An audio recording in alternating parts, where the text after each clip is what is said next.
All right. This is the first review of the spring summer reading list. So, the first book I'm reviewing is Sleeping Beauties by Stephen and Owen King. The basic premise is that all the women across the world begin to fall asleep due to a phenomenon known as aurora, and they're wrapped in cocoons.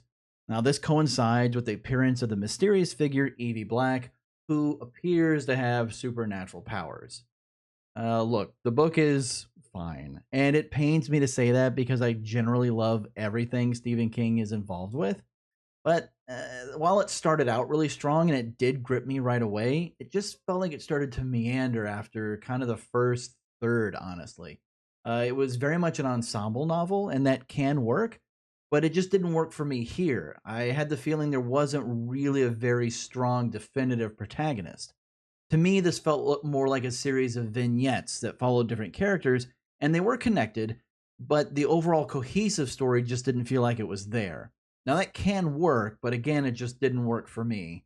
And in fairness, all the vignettes, they do converge in the final act, but there were just so many, and I didn't feel like any of them really got the time they needed to develop properly to make them work for the payoff that we got.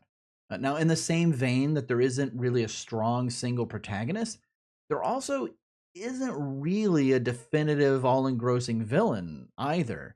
There are a lot of minor antagonists that I thought were really interesting, and for me, kind of stole the show in that realm. But Evie, who is arguably the main villain, honestly is she's not very proactive, except for the very beginning. It almost comes off as though she's just letting things happen as they will and has no agency within the story. There is a larger malevolence that's kind of hinted at, but it's only in passing, so it personally left me feeling kind of unfulfilled. Now, it's arguable that this was the point of the novel and a commentary that the Kings were going for. And that's fine, but it's just not my bag and not something that I enjoy. But to each their own, though. However, for me, I'm going to rate this novel 2.5 bookworms out of 5.